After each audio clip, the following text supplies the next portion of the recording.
بسم الله الرحمن الرحيم الحمد لله رب العالمين والصلاة والسلام على سيدنا محمد وعلى آله وأصحابه وأتباعه وأهل بيته وذرياته أجمعين أما بعد நாங்கள் இரண்டு இந்த பயான்களின் மூலம் சூரத்துல் அஸ்ர் வல் அஸ்ர் சூராவுடைய சில விளக்கங்களையும் அதிலிருந்து நாம் பெற வேண்டிய படிப்பினைகளையும் அந்த சூரத்தின் முக்கியத்துவமும் அல் குர்ஆனை ஒரு மனிதன் எவ்வாறு அணுக முடியும் என்ற விடயங்களையும் சுருக்கமாக ரெண்டு பயான்களிலே பார்த்தோம். அதன் தொடர்ச்சியாக இன்ஷா அல்லாஹ் இந்த விளக்கம் சுருக்கமான ஒரு விளக்கமாக மூன்றாவது தொடராக இது இருக்கும் இன்ஷா அல்லாஹ்.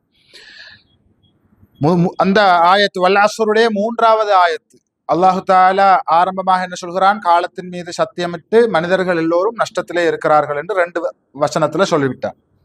மூன்றாவது வசனத்திலே என்ன சொல்கிறான்? நஷ்டம் இல்லாதவர்கள் யார்? பொதுவாக மனிதர்கள் எல்லாருமே நஷ்டவாளிகள் என்று அல்லாஹ் சொல்லிவிட்டு நஷ்டம் இல்லாதவர்கள் யார் என்று அந்த ஒரு ஆயத்திலே விளங்கப்படுத்துகிறான்.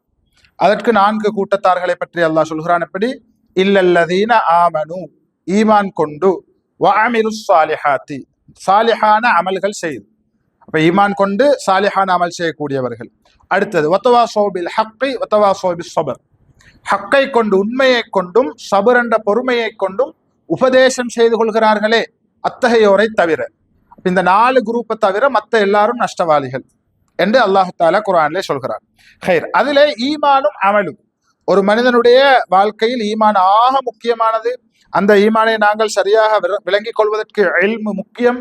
அல்லாஹுக்கு சுப்ஹானஹு வ தஆலா திருக்குர்ஆன் மூலம், ரசூல் ஸல்லல்லாஹு அலைஹி வஸல்லம் அவருடைய ஹதீஸ்களின் மூலம், ஸலஃபுஸ் ஸாலிஹீன்கள் எவ்வாறு அந்த ஈமானை சரியாக நம்பி வாழ்ந்தார்களோ, அதற்கு பிறகு வந்த உலமாக்கள் இமாம்கள் எங்களுக்கு அதை எப்படி கற்றுத்தந்தார்களோ அதை அறிந்து அதன்படி எங்களுடைய ஈமானை சீராக்கி கொள்ள வேண்டும்.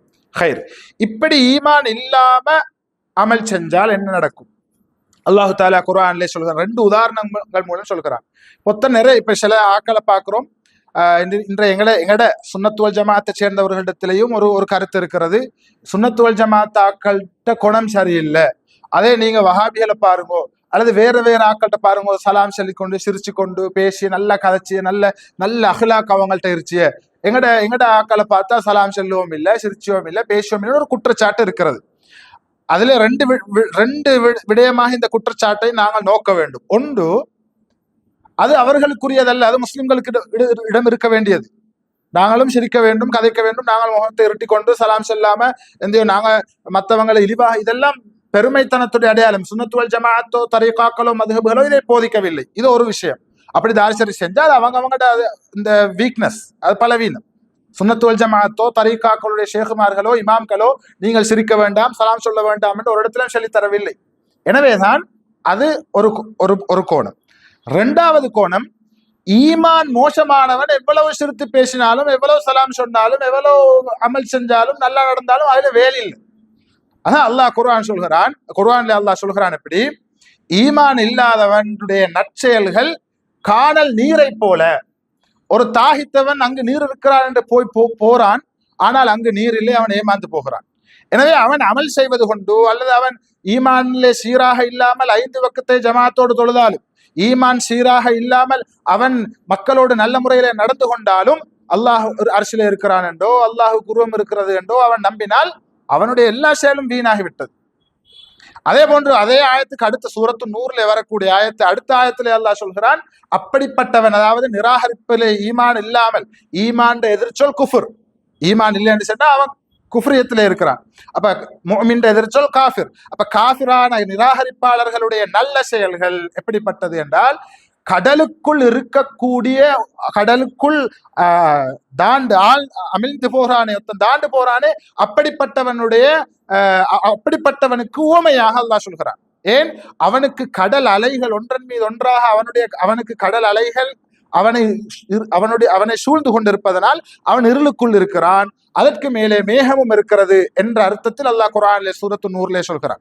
2 உதாரணம். ஒன்று, காணல் நீரை போல, தாகித்தவன் அதை நீரை நினைச்சு கொண்டு போய்த்து பார்த்தா அங்க ஒண்ணும் இல்லை. அது மாதிரி இந்த உலகத்துல அமல் செஞ்சு ஈமான் இல்லாம எவ்வளவு அமல் செஞ்சாலும் அவனுக்கு கூலிச்சேன்னு அவன் எதிர்பார்த்து கொண்டு நாளை மறுமையில இருப்பான், போய்த்து பார்த்தா ஒன்றும் இல்லை.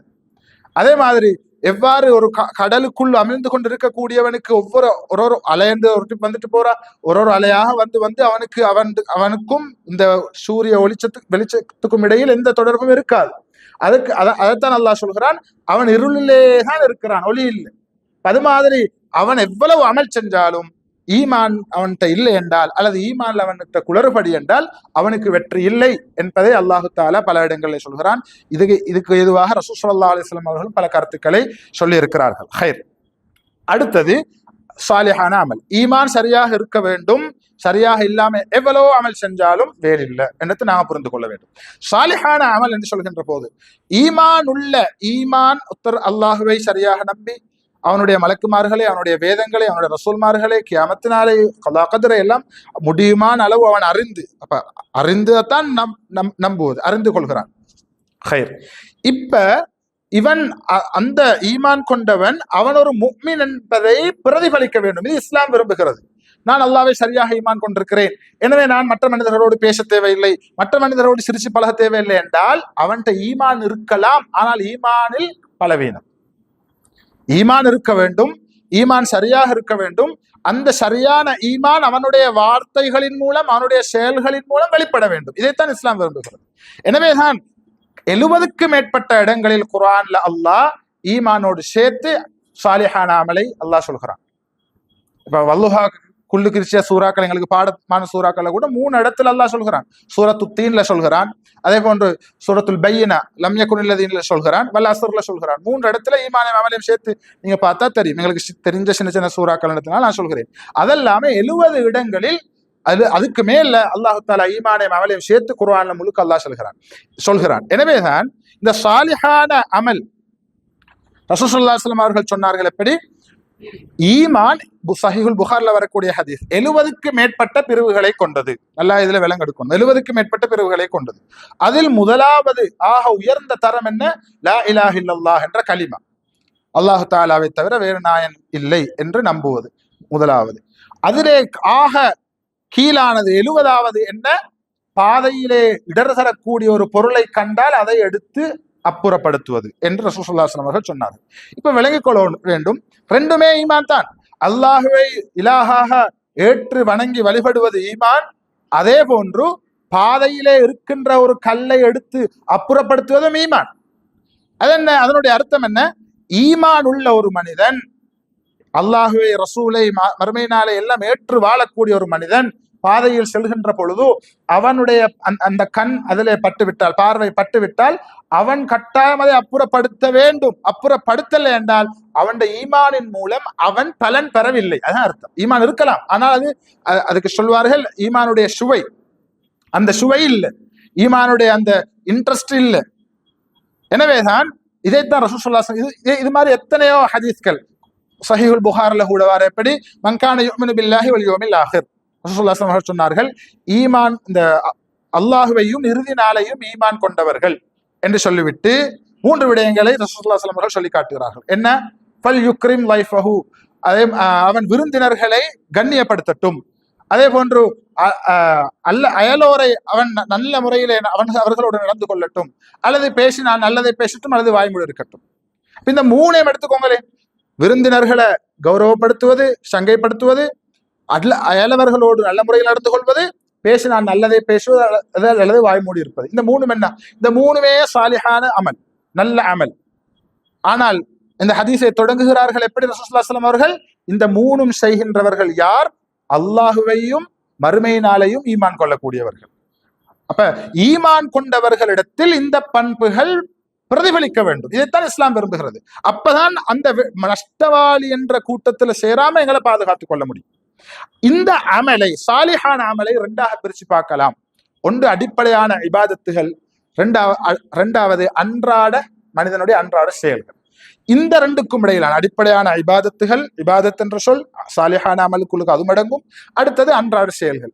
இந்த 2க்கும் இடையிலான தொடர்புகள், அந்த 2ஐயும் சாதாரண அமலையும் எப்படி இபாதத்தாக மாற்றுவது, இது சம்பந்தமான விடயங்களை இன்ஷா அல்லாஹ் எமது 4வது தொடரிலே பார்ப்போம். எனவே நாங்கள் இன்று பார்த்த விடயங்களை சரியான முறையில் அறிந்து இன்றைய இந்த 3வது தொடரை சரியாக அறியணும் என்றா ஃபர்ஸ்ட் ரெண்டையும் பார்க்கணும். பார்த்துட்டு இதை பார்த்தா தான் உங்களுக்கு இன்னும் தெளிவாக விளங்கும். இன்ஷா அல்லாஹ் அதை சூரத்துல் அஸ்ர் ஆக முக்கியமான சூரா. நான் ஏற்கனவே 1ஆம் நாளில் சொன்னேன். இமாம் ஷாஃபி ரஹ்மத்துல்லாஹி அவர்கள் சொல்கிறார்கள் எப்படி, அதை சொல்லிக்கொண்டு நான் முடிச்சுக் கொள்றேன். குர்ஆனுடைய ஒட்டுமொத்த சுருக்கத்தையும் அல்லாஹ் இந்த ஒரு சூரத்திலே வைத்திருக்கிறான் என்று இமாம் ஷாஃபி ரஹ்மத்துல்லாஹி அவர்கள் சொல்கிறார்கள்.